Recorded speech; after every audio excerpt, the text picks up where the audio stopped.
Good morning, students.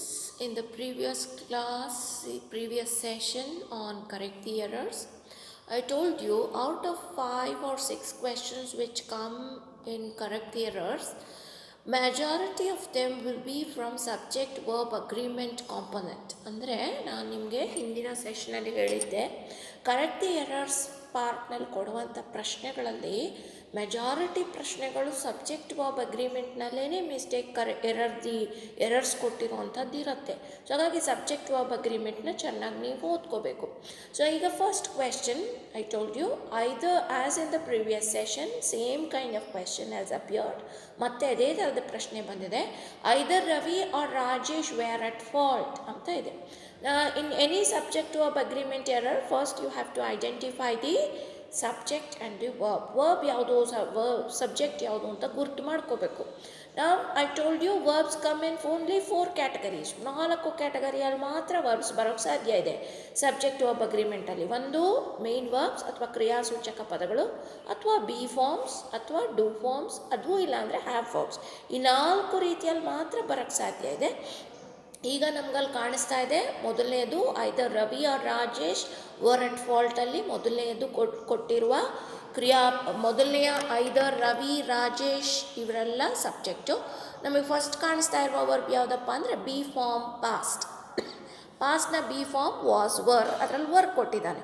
So ವರ್ಕ್ಗಿಂತ ಮುಂಚೆ ಇರುವ ಸಬ್ಜೆಕ್ಟ್ ಮೇಲೆ ಗಮನದಲ್ಲಿಟ್ಕೊಡಿ. According to the rules which I taught you, subject verb agreement ರೂಲ್ಸನ್ನು ಹೇಳ್ಕೊಡ್ಬೇಕಾದ್ರೆ ನಾನು ಹೇಳ್ಕೊಟ್ಟಿದ್ದೆ, 2 ಸಬ್ಜೆಕ್ಟ್ಸನ್ನು ಐದರ್ ಅಂತ ಆರ್ ಅನ್ನುವಂಥ ಕಂಜಂಕ್ಷನ್ಸ್ ಏನಾದರೂ ಜಾಯಿನ್ ಮಾಡಿದರೆ ಅಂಥ ಸಂದರ್ಭದಲ್ಲಿ ವರ್ಬ್ಸ್ನ ಯಾವಾಗಲೂ ಸಿಂಗ್ಯುಲರ್ ಮಾಡಬೇಕು ಅಂತ ಹೇಳಿದ್ವಿ. ಸೊ ಇಲ್ಲಿ ಏನು ಮಾಡಿದ್ದಾರೆ, ಪ್ಲೂರಲ್ ಕೊಟ್ಟಿದ್ದಾರೆ. ಸೊ ಅದು ತಪ್ಪು ಕೊಟ್ಟಿದ್ದಾರೆ. ನೀವು ಅದನ್ನು ಸರಿ ಮಾಡಿ ಬರೆಯೋದಾದರೆ ಏನಾಗುತ್ತೆ ಅಂದರೆ either Ravi or Rajesh was at fault ಅಂತ ಉತ್ತರ ಬರಬೇಕು. ಎಸ್ ಇರೋದು ಬರಬೇಕು. ಯಾಕೆಂದರೆ ಐದರ್ ಮತ್ತು ಆರನ್ನು 2 ಸಿಂಗ್ಯುಲರ್ ಸಬ್ಜೆಕ್ಟ್ಸ್ ಏನಾದರೂ ಜಾಯಿನ್ ಮಾಡಿದರೆ ಅಂಥ ಸಂದರ್ಭದಲ್ಲಿ ಸಬ್ಜೆಕ್ಟನ್ನು ಸಿಂಗ್ಯುಲರ್ ಎಂದು ಪರಿಗಣಿಸಿ ವರ್ಬನ್ನು ಸಿಂಗ್ಯುಲರ್ ಮಾಡಿ ಅಂತ ರೂಲ್ಸ್ ಹೇಳುತ್ತೆ. ಸೊ ಹಾಗಾಗಿ ವರ್ಬ್ ಬದಲು ವಾಸ್ ಅಂತ ಹಾಕಿದರೆ ನಿಮಗೆ ಮಾರ್ಕ್ಸ್ ಸಿಗುತ್ತೆ. ಎರಡನೇ ನೋಡಿ, Gopal have bought a new pen. So first ನಮ್ಗೆ ಸಿಗುವಂಥ ಕರ್ತೃ, ಯಾರು ಕೆಲಸ ಮಾಡ್ತಾ ಇರೋದು, ಗೋಪಾಲ್. ಅದನ್ನು ನಾವು ಕರ್ತೃ ಅಥವಾ ಸಬ್ಜೆಕ್ಟ್ ಅಥವಾ ಈ ಉದಾಹರಣೆಯಲ್ಲಿ ಗೋಪಾಲ್ ಅಂತ ಕಟ್ಕೊಳ್ಳೋಣ. ಈಗ ನೆಕ್ಸ್ಟ್ ಬರ್ತಾ ಇರೋ ಕ್ರಿಯಾಪದ ಯಾವುದು, ಹ್ಯಾವ್ ಫಾರ್ಮ್ ಬಂದಿದೆ. ಸೊ ಹ್ಯಾವ್ಗಿಂತ ಮುಂಚೆ ಇರೋದಲ್ಲ ಈಗ ಸಬ್ಜೆಕ್ಟ್ ಜಾಗದಲ್ಲಿ ಒಂದೇ ಬಂದಿದೆ, ಅದು ಥರ್ಡ್ ಪರ್ಸನ್ ಸಿಂಗ್ಯುಲರ್ ಆಗಿದೆ. ಹಾಗಾಗಿ ಸಿಂಗ್ಯುಲರ್ ವರ್ಬೇ ಬರಬೇಕಿತ್ತು, ಆದರೆ ಪ್ಲೂರಲ್ ವರ್ಬ್ ಕೊಟ್ಟಿದ್ದಾರೆ. ಸೊ ಗೋಪಾಲ್ಗೆ ಹ್ಯಾಸ್ ಬರಬೇಕು ಹೊರತು ಹ್ಯಾವ್ ಬರೋ ಹಾಗಿಲ್ಲ. ಹ್ಯಾವ್ ಅಥವಾ ಎಸ್ ಇರೋ ಯಾವುದಾದ್ರೂ ವರ್ಬು ಬರಬಹುದು. ಸೊ ಈಗ ಹ್ಯಾವ್ ತೆಗ್ದಾಕಿ ಹ್ಯಾಸ್ ಅಂತ ಮಾಡಿ ಆನ್ಸರು ನಿಮಗೆ ಮಾರ್ಕ್ಸು ಸಿಕ್ಕಿರುತ್ತೆ. ನೆಕ್ಸ್ಟ್ ನೋಡಿ, one of his eyes are swollen. ನಮಗೀಗ ಫಸ್ಟು ವರ್ಬು ಮತ್ತು ಸಬ್ಜೆಕ್ಟನ್ನು ಗುರ್ತಿಸ್ಕೋಬೇಕು. ವರ್ಬ್ ಯಾವ್ದು ಗುರ್ತಿಸ್ಕೋತೀರಾ, ಯಾವುದಿದೆ, ಬಿ ಫಾರ್ಮ್ ಇದೆಯಾ, ಹ್ಯಾವ್ ಫಾರ್ಮ್ ಇದೆಯಾ, ಡೂ ಫಾರ್ಮ್ ಇದೆಯಾ, ಅಥವಾ ಯಾವುದಾದ್ರೂ ಒಂದು ಆ್ಯಕ್ಷನ್ ವರ್ಡ್ ಇದೆಯಾ, ಇಷ್ಟು ನೋಡ್ಕೊಳ್ಳಿ. ಅಲ್ಲಿ ನಮಗೆ ಬಿ ಫಾರ್ಮ್ ಸಿಕ್ಬಿಡ್ತು, ಆರ್ ಅಂತ ಸಿಕ್ಬಿಡ್ತು. ಆರ್ಗಿಂತ ಮುಂಚೆ ಇರೋದಲ್ಲ ಈಗ ಸಬ್ಜೆಕ್ಟು. ಸೊ ಸಬ್ಜೆಕ್ಟ್ ಯಾವ ವಿನ್ಯಾಸದಲ್ಲಿದೆ ಅಂತ ನೋಡ್ಕೊಳ್ಳಿ. ಸೊ ಸಬ್ಜೆಕ್ಟನ್ನೇನಾದರೂ ಒಂದು ಸಬ್ಜೆಕ್ಟ್ ನಾನಾದರೂ one of, none of, somebody, anybody, everyone ಇಂಥ ಪದಗಳೇನಾದರೂ ಪ್ಲೂರಲ್ ಸಬ್ಜೆಕ್ಟನ್ನು ಜಾಯಿನ್ ಮಾಡಿದರೆ ಅದನ್ನು ಸಿಂಗ್ಯುಲರ್ ಎಂದೇ ಪರಿಗಣಿಸಿ. ಒನ್ ಆಫ್ ಹಿಸ್ ಐಸ್ ಅಂದಾಗ ಒನ್ನನ್ನು ಐಸ್ ಅಂತ ಪ್ಲೂರಲ್ ಬಂದಿದೆ. ಸೊ ಐಸ್ ಪ್ಲೂರಲ್ ಬಂದರೂ ಕೂಡ ಒನ್ ಆಫ್ ಅಂತ ಬಂದಿರೋದ್ರಿಂದ ನೀವು ಅದನ್ನು ಸಿಂಗ್ಯುಲರ್ ಎಂದೇ ಪರಿಗಣಿಸಿ ಅಂತ ರೂಲ್ಸು ಹೇಳ್ತಾ ಇದೆ ಸಬ್ಜೆಕ್ಟ್ ವರ್ಬ್ ಅಗ್ರಿಮೆಂಟಲ್ಲಿ. ಸೊ ಆಗ ನೀವೇನು ಮಾಡ್ತೀರಾ, ಆರನ್ನು ತೆಗೆದು ಎಸ್ ಇರುವಂಥ ಬಿ ಫಾರ್ಮ್ ಯಾವುದು, ಈಸು, ಅದನ್ನು ಹಾಕ್ಕೊಳ್ಳಿ. One of the eyes is swollen ಅನ್ನೋದು ಸರಿಯಾದ ಉತ್ತರ. ನೆಕ್ಸ್ಟ್ ನೋಡ್ಕೊಳ್ಳಿ, neither of the boys were interviewed ಅಂತ ಇದೆ. ಸೊ ನಮಗೀಗ ಫಸ್ಟ್ ವರ್ಬ್ ಗುರ್ಸ್ಕೊಳ್ಳೋಕೆ ಸುಲಭ. ಅಲ್ಲಿ ಬಿ ಫಾರ್ಮ್ ಇದೆ, be form, have form, do form ಅಥವಾ ಆ್ಯಕ್ಷನ್ ವರ್ಡ ಯಾವುದಾದ್ರೂ ಬಂದಿದ್ರೆ ಅದನ್ನು ಫಸ್ಟ್ ಗುರ್ತು ಮಾಡ್ಕೊಳ್ಳಿ. ಸೆಂಟ್ರಲ್ಲಿ ಇರ್ತಾವೆ ಅವು. ಅವಕ್ಕಿಂತ ಮುಂಚೆ ಇರೋದನ್ನೆಲ್ಲ ಈಗ ಸಬ್ಜೆಕ್ಟ್ ಅಂತ ಗುರ್ಸ್ಕೊಳ್ಳಿ. ಈಗ ಸಬ್ಜೆಕ್ಟ್ ಯಾವ ರೀತಿ ಇದೆಯಾ ನೋಡ್ಕೊಳ್ಳಿ. ಸಬ್ಜೆಕ್ಟಲ್ಲಿ ನೈದರ್ ಅಥವಾ ನಾರ್, ಐದರ್ ಅಥವಾ ಆರ್ ಅಂತ ಬಂದಿದ್ರೆ ಆ ಸಬ್ಜೆಕ್ಟನ್ನು ನೀವು ಸಿಂಗ್ಯುಲರ್ ಎಂದು ಪರಿಗಣಿಸಬೇಕು ಅಂತ ಹೇಳಿದ್ದಾರೆ. ಸೊ ಹಾಗಾಗಿ ನೈದರ್ ಆಫ್ ದ ಬಾಯ್ಸನ್ನು ನೀವೀಗ ಸಿಂಗ್ಯುಲರ್ ಎಂದು ಪರಿಗಣಿಸಿದರೆ ವರ್ಬ್ ಬರಲ್ಲ, ವಾಸ್ ಬರುತ್ತೆ. ವಾಸ್ ಅಂತ ಉತ್ತರ ಬರೀಬೇಕು. Neither of the boys was interviewed ಅಂತ ಆನ್ಸರು ಸರಿ ಹೋಗುತ್ತೆ. Next, each of my friends have given me a present. Once again ಎಲ್ಲ ಪ್ರಶ್ನೆಗಳು ನಿಮಗೆ ಈಗ ಕರೆಕ್ಟ್ ಇಯರ್ಸಲ್ಲಿ ಸಬ್ಜೆಕ್ಟ್ ವರ್ಬ್ ಅಗ್ರಿಮೆಂಟ್ ಮೇಲೆ ಬಂದ್ಬಿಟ್ಟಿದೆ. ಇನ್ನು ಕಂಪ್ಯಾರಿಟಿವ್ ಡಿಗ್ರಿಯಲ್ಲೂ ಬರಲಿಲ್ಲ, ಆರ್ಟಿಕಲ್ಸಲ್ಲೂ ಬರಲಿಲ್ಲ, ಪ್ರಪೋಸಿಷನ್ನಲ್ಲೂ ಬರಲಿಲ್ಲ. ನಿಮ್ಗೆ ಗೊತ್ತಾಗೋಗುತ್ತೆ. So each of the friends have, first ಕ್ರಿಯಾಪದ ಹುಡ್ಕೊಂಡ್ರಿ, ಹ್ಯಾವ್ ಫಾರ್ಮ್ ಇದೆ. ಹ್ಯಾವ್ ಫಾರ್ಮ್ಗೆ ವರ್ಬ್ಗಿಂತ ಮುಂಚೆ ಇರೋದಲ್ಲ subject. Each of my friends ಅಷ್ಟು ಸಬ್ಜೆಕ್ಟು. ಆ ಸಬ್ಜೆಕ್ಟಲ್ಲಿ ಒನ್, ಈಚ್, ಎವ್ರಿ ಅಂತೆಲ್ಲ ಬಂತು ಅಂದರೆ ನೀವು ಅಷ್ಟನ್ನು ಸಬ್ಜೆಕ್ಟನ್ನು ಅದರಲ್ಲಿ ಪ್ಲೂರಲ್ ಇರಲಿ ಸಿಂಗ್ಯುಲರ್ ಇರಲಿ ಅಷ್ಟನ್ನು ನೀವು ಸಿಂಗ್ಯುಲರ್ ಎಂದೇ ಪರಿಗಣಿಸಿ ಅಂತ ಹೇಳಿದೆ rules. So each of my ಫ್ರೆಂಡ್ಸನ್ನು ಸಿಂಗ್ಯುಲರ್ ತೊಗೊಂಡಾಗ ಹ್ಯಾವ್ ಬರಲ್ಲ, ಎಸ್ ಇರೋದು ಬರಬೇಕು, ಹ್ಯಾಸ್ ಬರುತ್ತೆ. Has given me a present ಅನ್ನೋದು ಉತ್ತರ ಆಗುತ್ತೆ. ಸೊ ಇದು ಒಂದು ಕ್ವೆಶ್ಚನ್ ಪೇಪರ್ ಕೊಟ್ಟಿರುವ ಮಾಡಲ್. ಇನ್ನೊಂದು ಕ್ವೆಶ್ಚನ್ ಪೇಪರ್ಗೆ ಬರೋಣ ಈಗ. ನೋಡಿ, 5th ಮೇನಲ್ಲಿ correct the errors in the following sentences ಅಂತ ಕೊಟ್ಟಿದ್ದಾರೆ. Neither of the candidates were selected. Verb ಗುರುತಿಸ್ಕೊಳ್ಳಿ. ವರ್ಬ್ ಸೆಂಟ್ರಲ್ ಇದೆ. ಯಾವುದಿದೆ? ಬಿ ಫಾರ್ಮ್ ಇದೆ. ಬಿ ಫಾರ್ಮ್ಗಿಂತ ಮುಂಚೆ ಇರೋದು ಯಾವುದು? Neither of the candidates. ಆ ಸಬ್ಜೆಕ್ಟಲ್ಲಿ ಏನಿದೆ? ನೈದರ್ ಬಂದ್ಬಿಟ್ಟಿದೆ. So neither, nor, either, or, each, one of, all ಹಿಂಗೆಲ್ಲ ಬಂತು ಅಂತಂದರೆ ನೀವು ಅದನ್ನು ಸಬ್ಜೆಕ್ಟನ್ನು ಸಿಂಗ್ಯುಲರ್ ಎಂದು ಪರಿಗಣಿಸಬೇಕು. ಸಿಂಗ್ಯುಲರ್ ಸಬ್ಜೆಕ್ಟ್ ಇದ್ದರೆ ಸಿಂಗ್ಯುಲರ್ ಬರಬೇಕು. ಅದರಲ್ಲಿ ಪ್ಲೂರಲ್ ವರ್ಬ್ ಬಂದ್ಬಿಟ್ಟಿದೆ. ವರ್ಬ್ ತೆಗೆದಾಕಿ ವಾಸ್ ಮಾಡಿಬಿಡಿ. Neither of the candidates was selected ಅನ್ನೋದು ಉತ್ತರ ಆಗುತ್ತೆ.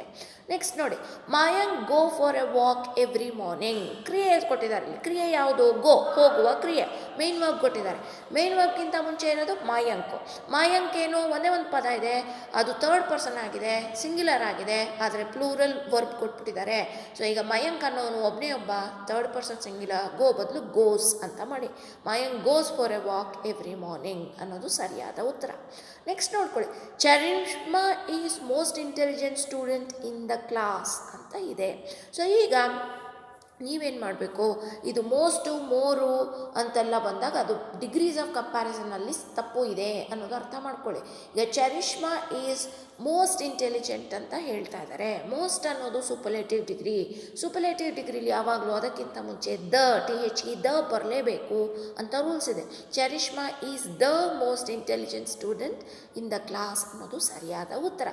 ನೆಕ್ಸ್ಟ್ ನೋಡ್ಕೊಳ್ಳಿ, Mayur ate a orange in the morning. ಯಾವಾಗೆಲ್ಲ ಆರ್ಟಿಕಲ್ ಬಂದಿದೆಯೋ ಅಲ್ಲಿ ಆರ್ಟಿಕಲ್ ಮೇಲೆ ಸಮಸ್ಯೆ ಇದೆ ಅಂತ ಅರ್ಥ. ಈಗ ಮಯೂರ್ ಏಟ್ ಆರೆಂಜ್ ಅನ್ನೋದು ಓ ಸೌಂಡ್, ಇದು ಸ್ವರದ ಸೌಂಡ್ ಇದೆ. ಸ್ವರಕ್ಕೆ ಮುಂಚೆ ಎ ಅನ್ನುವ ಕಾನ್ಸನೆಂಟನ್ನು ಕಾನ್ಸನೆಂಟ್ಗಿಂತ ಮುಂಚೆ ಕೊಡೋದಾರ ಎ ಕೊಟ್ಬಿಟ್ಟಿದ್ದಾರೆ. ಓವಲ್ ಥರ ಆ್ಯನನ್ನು ಕೊಡಬೇಕಿತ್ತು, ತಪ್ಪು ಕೊಟ್ಟಿದ್ದಾರೆ. ನೀವು ಸರಿ ಮಾಡಿ ಬರೀರಿ. Mayur ate an orange in the morning. Next ನೋಡ್ಕೊಳ್ಳಿ, children has played 2 games just now ಅಂತ ಇರಬೇಕಿತ್ತು. ಅನ್ನೋ ಸ್ಪೆಲ್ಲಿಂಗ್ ಮಿಸ್ಟೇಕ್ ಆಗಿದೆ, ನೀವು ಕರೆಕ್ಟ್ ಮಾಡ್ಕೊಳ್ಳಿ. ವರ್ಬ್ ಗುರುತಿಸ್ಕೊಳ್ಳಿ, ಹ್ಯಾಸ್ ಅಂತ. ಹ್ಯಾಸ್ಗಿಂತ ಮುಂಚೆ ಇರೋದಲ್ಲ ದ ಚಿಲ್ಡ್ರನ್ ಅನ್ನೋದು ಪ್ಲೂರಲ್, ಯಾಕಂದರೆ ಕಲೆಕ್ಟಿವ್ ನೌನ್ ಅದು. ಮಕ್ಕಳನ್ನೆಲ್ಲ ಸೇರಿ ಚೈಲ್ಡನ್ನೆಲ್ಲ ಚಿಲ್ಡ್ರನ್ ಅಂತ ಹೇಳ್ತೀವಿ. ಸೊ ಈಗ ಪ್ಲೂರಲ್ ಕಲೆಕ್ಟಿವ್ ನೌನ್ ಇದ್ದಾಗ ಯಾವಾಗಲೂ ಅದಕ್ಕೆ ವರ್ಬು ಸಿಂಗ್ಯುಲರೇ ಬರಬೇಕು. ಚಿಲ್ಡ್ರನ್ ಅನ್ನೋದು ಪ್ಲೂರಲ್, ಆದರೆ ಹ್ಯಾಸ್ ಅನ್ನುವಂಥ ಸಿಂಗ್ಯುಲರ್ ವರ್ಬ್ ಕೊಟ್ಟಿದ್ದಾರೆ. ಅದನ್ನು ಸರಿ ಮಾಡಿ ಹ್ಯಾವ್ ಅಂತ ಮಾಡಿ. The children have play 2 games just now ಅನ್ನೋದು ಸರಿಯಾದ ಉತ್ತರ. ಸೊ ಈ ರೀತಿಯಾಗಿ ನೀವು ಕರೆಕ್ಟ್ ಎರರ್ಸನ್ನು ಮಾಡ್ಕೋಬೇಕಾಗತ್ತೆ ಎಕ್ಸಾಮಲ್ಲಿ. ಕರೆಕ್ಟಾಗಿ ನೋಡಿಕೊಂಡು ಸಬ್ಜೆಕ್ಟನ್ನು, ವರ್ಬನ್ನು ಗುರುತಿಸ್ಕೊಳ್ಳಿ. ವರ್ಬ್ ಗುರ್ತಾದರೆ ಅದಕ್ಕೆ ಮುಂಚೆ ಬರೋದೆಲ್ಲ ಸಬ್ಜೆಕ್ಟು ಅಂತ ಗೊತ್ತು ಮಾಡ್ಕೋಬೇಕು. ಆಮೇಲೆ ಸಬ್ಜೆಕ್ಟ್ ಯಾವ ರೀತಿ ಇದೆ, ಒಂದೇ ಒಂದು ಪದ ಇದ್ದರೆ ಸಿಂಗ್ಯುಲರು ಥರ್ಡ್ ಪರ್ಸನ್ನ ಅಥವಾ ಪ್ಲೂರಲ್ ಅಲ್ಲ, ಯಾವುದು ನೋಡ್ಕೊಳ್ಳಿ. ಒಂದಕ್ಕಿಂತ ಹೆಚ್ಚು ಪದ ಇದ್ದರೆ ಅದರಲ್ಲಿ neither, nor, either, or, each, every, all of, none, somebody, nobody ಇಂಥವೇನಾದ್ರು ಪದಗಳು ಬಂದಿದೆಯಾ, ಹಿಂಟ್ಸ್ ಇದೆಯಾ ಅಂತ ನೋಡ್ಕೊಳ್ಳಿ. ಸೊ ಹಿಂಟ್ಸ್ ಇದ್ದರೆ ವರ್ಬನ್ನು ಸಿಂಗ್ಯುಲರ್ ಆಗಬೇಕು. ನಿಮಗೆ ಸಬ್ಜೆಕ್ಟ್ ವರ್ಬ್ ಅಗ್ರಿಮೆಂಟ್ ವಿಡಿಯೋ ನೋಡ್ಕೊಳ್ಳಿ, ಆಗ ನಿಮ್ಗೆ ಗೊತ್ತಾಗುತ್ತೆ ಏನೇನು ರೂಲ್ಸ್ ಎಲ್ಲ ಇದೆ ಅಂತ. ಸೊ ಈ ರೀತಿ ನೀವು ಫಸ್ಟು ವರ್ಬ್ ಸೆಂಟ್ರಲ್ ಇರುತ್ತೆ. ಸೆಂಟ್ರಲ್ ಬರೋದು ಸಾಧ್ಯತೆ ಇರೋದು ಕರೆಕ್ಟ್ ಎರರ್ಸಲ್ಲಿ 4. ಒಂದು ಮೇನ್ ವರ್ಬ್ ಅಂದರೆ ಅದಕ್ಕೇನು ಲೆಕ್ಕ ಇಲ್ಲ. ಎಷ್ಟು ಮೇನ್ ವರ್ಬ್ಸ್ ಅಂದರೆ ಲಕ್ಷಾಂತರ ಮೇನ್ ವರ್ಬ್ಸ್ ಇದೆ. ಅಥವಾ ಬಿ ಫಾರ್ಮ್ ಬರುತ್ತೆ. ಬೈ ಫಾರ್ಮಲ್ಲಿ ಇರೋಕ್ಕೆ ಚಾನ್ಸ್ ಇರೋದೇ 5 ಪದಗಳು. Am, are, is, was, were. Have ಫಾರ್ಮಲ್ಲಿ ಬರೋ ಸಾಧ್ಯತೆ ಇರೋದೇ 3. Have, has, had. ಡೂನಲ್ಲಿ ಡೂ, ಡಸ್, ಡೇಟ್ ಇಷ್ಟೇ ಬರೋಕ್ಕೆ ಸಾಧ್ಯ ಇದೆ. ಆ ವರ್ಕ್ ಗುರ್ತಾದ ಕೂಡಲೇ ಅದ್ರ ಮುಂಚೆ ಇರೋ ಪದ ಭಾಗಗಳನ್ನು ನೋಡ್ಕೊಳ್ಳಿ. ಎಷ್ಟಾರು ಇರಲಿ ಪದಗಳು, ಕೆಲವು ಸಾರಿ ಸಬಾರ್ಡಿನೇಟ್ ಕ್ಲಾಸ್ ಬಂದಿರುತ್ತೆ, ಒಂದು ಸಾರಿ ಫ್ರೇಸ್ ಬಂದಿರುತ್ತೆ, ಆವಾಗೆಲ್ಲ ನೋಡಿಕೊಂಡು ಕರೆಕ್ಟಾಗಿರುವಂಥ ಸಬ್ಜೆಕ್ಟನ್ನು ಗುರುತಿಸ್ಕೊಂಡು ಮ್ಯಾಚ್ ಮಾಡಿ ನೀವು ಆನ್ಸರ್ಸನ್ನು ಬರೀರಿ. ಕೆಲವು ಸಾರಿ ಕ್ವೆಶನ್ಸ್ ಕೂಡ ಕೊಡ್ಬೋದು. ಕ್ವೆಶನ್ಸಲ್ಲಿ ಏನಾಗಿರುತ್ತೆ, ಫಸ್ಟ್ ಆಕ್ಸಿಲರಿ ಬರುತ್ತೆ, ಆಮೇಲೆ ಸಬ್ಜೆಕ್ಟ್ ಬಂದಿರುತ್ತೆ. ಸೊ ಆಕ್ಸಿಲರಿಯನ್ನು ಮತ್ತು ಸಬ್ಜೆಕ್ಟನ್ನು ಮ್ಯಾಚ್ ಮಾಡಬೇಕು. ಸೊ ಫಸ್ಟೇ ಬರಬೇಕಾಗಿತ್ತು, ಇಲ್ಲೇನೋ ವಿಚಿತ್ರ ಕೊಟ್ಬಿಟ್ಟಿದ್ದಾರೆ ಅಂತ ಕನ್ಫ್ಯೂಸ್ ಮಾಡ್ಕೊಬೇಡ. ಕ್ವೆಶನ್ಸಲ್ಲಿ ಯಾವಾಗಲೂ ಆಕ್ಸಿಲರಿ ಫಸ್ಟ್ ಬರುತ್ತೆ, ಆಮೇಲೆ ಸಬ್ಜೆಕ್ಟ್ ಬಂದಿರುತ್ತೆ. ಸೊ ಅವೆರಡನ್ನೇ ಮ್ಯಾಚ್ ಮಾಡಿ ನೀವು, ಸಬ್ಜೆಕ್ಟು ಆಕ್ಸಿಲರಿಯನ್ನೇ ಮ್ಯಾಚ್ ಮಾಡಿ. ಹಾಗೆಯೇ ಸೆಂಟೆನ್ಸಸ್ಸು ದೇರ್ ಅಥವಾ ಹಿಯರಿಂದ ಸ್ಟಾರ್ಟ್ ಆಗಿದ್ದರೆ ಆ ದೇರ್ ಮತ್ತು ಹಿಯರ್ ಆದಮೇಲೆ ವರ್ಬ್ ಆದಮೇಲೆ ಸಬ್ಜೆಕ್ಟ್ ಬಂದಿರುತ್ತೆ. ಸೊ ಅಂಥ ಟೈಮಲ್ಲೂ ಕೂಡ ಆಮೇಲೆ ಬಂದಿರುವಂಥ ಸಬ್ಜೆಕ್ಟ್ ಜೊತೆಗೇ ಹೊಂದಾಣಿಕೆಯನ್ನು ನಡೆಸಿ ನೀವು ಆನ್ಸರ್ಸನ್ನು ಬರ್ಕೋಬೇಕಾಗತ್ತೆ. ಸೊ ಈ ಎಲ್ಲ ಸನ್ನಿವೇಶಗಳಲ್ಲಿ ನೀವು ಇಷ್ಟೆಲ್ಲ ಕಾಂಪ್ಲೆಕ್ಸ್ ಆಗಿರೋ ವಿಷಯಗಳನ್ನು ಕೊಡದೆ ಹೋದರೂ ಕೂಡ ತುಂಬ ಸರಳವಾಗಿ ಸಿಂಪಲ್ಲಾಗಿ ಕೊಟ್ಟರೂ ಕೂಡ ಮಿಸ್ಟೇಕ್ಸ್ ಆಗ್ತಾ ಇರುತ್ತೆ. ನೀವು ಎಲ್ಲದನ್ನು ಗಮನದಲ್ಲಿಟ್ಕೊಂಡು ಆನ್ಸರ್ಸನ್ನು ಮಾಡಿದರೆ ನಿಮಗೆ ಮಾರ್ಕ್ಸು ಚೆನ್ನಾಗಿ ಸಿಗತ್ತೆ.